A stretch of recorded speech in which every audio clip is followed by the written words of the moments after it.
Hello. I was talking to my student today, and I just made sure the battery is charging it properly because my battery went flat. Okay.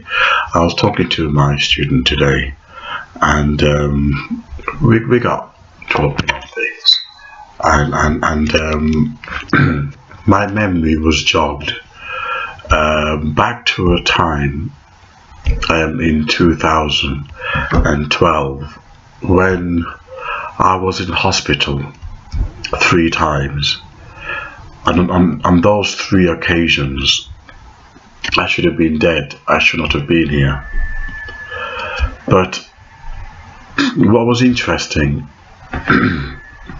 is that my mother, she was worried and concerned, especially when, because I had a blood clot from the operation I had in March, and I had a what do you call it, glycel or something. I won't sort of go into it, and as a result of the operation I had in March, and I had a sort of blood clot, which I never knew. I never knew at all, and it was a miracle that it didn't burst. Anyway, after the I'll go too slowly. My mother, was so concerned. My family were in shock, etc. And I remembered saying to my mother from the hospital, I says, "Don't worry, I will be all right." Now it's interesting because we don't know how we respond when we are close to death. We don't know our state of mind, and all my subscribers who follow me, will know that I have a faith. And it's only when you're on your deathbed is whether it's like having an insurance company. Do the insurance company pay out? Many insurance companies, they give you razzmatazz, they'll cover you for this, they'll cover you for that, and in the end, when it comes to claiming, they don't want to give you nothing. There's a small print. They don't want to give you nothing. There's always a small print. Well, my faith is built on historical, genealogy, archaeological, evidence, and as well as personal experience, powerful personal experience. So I realized on my deathbed that I had nothing to worry about. My students, they were crying their eyes out, etc. I even wrote a song. What's it go again? There's so much love in heaven. Don't shed a tear. When I'm gone, I'll be smiling up above. The beauty of the rainbow is eternal, right? Don't shed a tear, etc. And I was in a peaceful state of mind. I wasn't worried. Why wasn't I worried? Because I knew, number one, that what I believed in was true. Secondly, there's nothing in this world apart from my friends and family and loved ones that I really cared about. I didn't really care about. The world is not a world where people are really happy. We all wear masks. We're all forced to accept things that we do not believe in, just to be accepted, just to have a mortgage. Life is not beautiful like it used to be. People are no longer innocent, but vicious, avaricious. So I was not missing, a fairground. I wasn't missing Disney. Life isn't Disney. Life isn't a fairground. So I wasn't worried at all. And in fact, on my hospital bed, I couldn't believe it, because I thought to myself, wow, people don't talk about death. People are afraid to talk about death, but I was so at peace, because I thought to myself, something, what I believe in is true.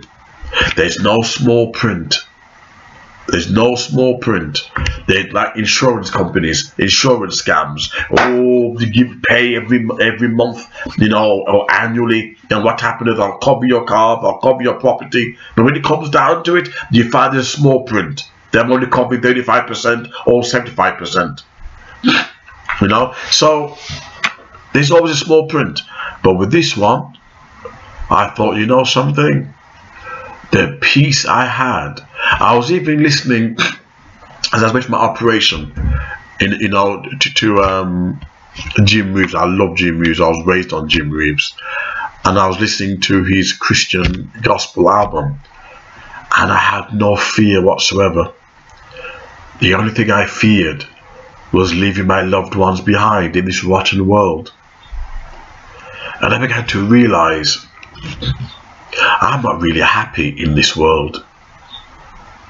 I'm not really happy in this world. The world is evil. The world is not a good place. When you go shopping, nobody says thank you. People push in your way, and human beings, the Bible predicted, or prophesied, better word, that humans shall become cold. The heart of man shall become vicious. And there's no love out there. What we call romantic love is nothing more than sex. Sexual love. But we're trying to wrap it up as romantic love. Love don't exist. You can't have romantic love in a world that is full of evil, violence, hate. Then you got time to fall in love? You got time to dig deep and really fall in love? You can't. There's no love inside of a rotten hole. There's no hope, no love that can come out of a ground that has no fruit. It's impossible. How the hell can rain dig deep down into the soil and create beautiful flowers when we have no love for the rain to fall upon our hard ground? It doesn't make sense. What we have is sexual love. We don't have romantic love.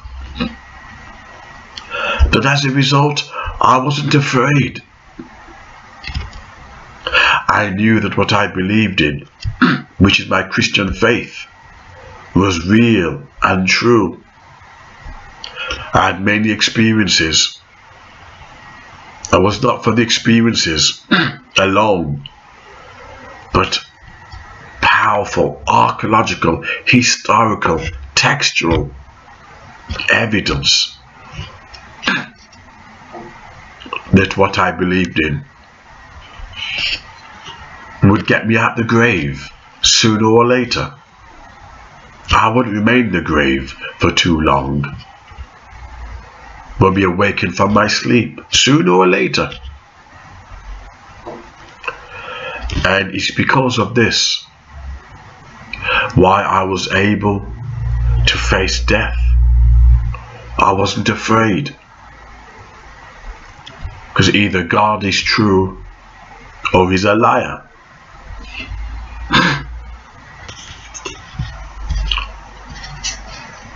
I can imagine being an atheist and you have nothing to leave your family, no hope, no nothing. That's why I couldn't be an atheist, because atheism, you can't have any real moral values. You can't really stand for anything. With atheism, they pretend to be social progressive, and most atheists tend to be anarchists because you can't believe in order. There's a gross contradiction with atheism. gross contradiction. They're trying to have their apple and eat it. You're not trying to have their cake and eat it. But their philosophy don't work. The number of atheist friends I have on Facebook who are nothing more than anarchists. Because you cannot believe in design, in order, in moral values. You really shouldn't believe in family, but sowing your wild oats. I sidetrack anyway. But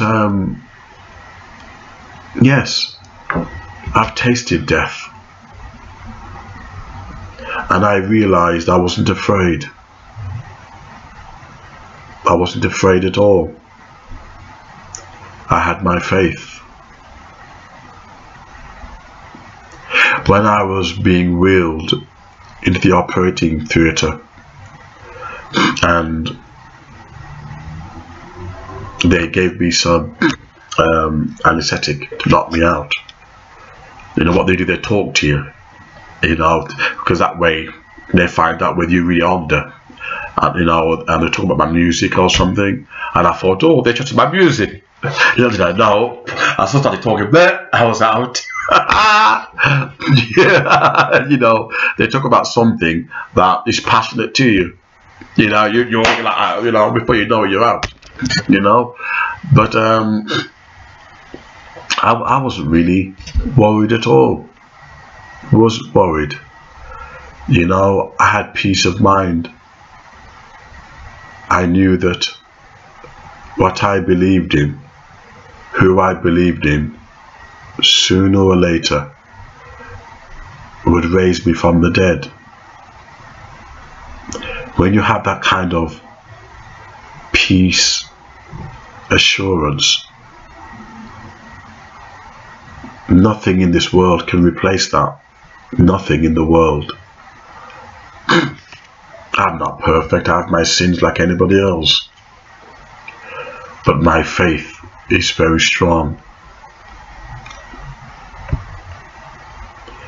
See, while the church talks and Razzmatazz talks a big talk, you don't know what you believe in until you face death. You don't know your final thoughts until you reach death's doors. That determines the kind of character that you are and the kind of faith that you have.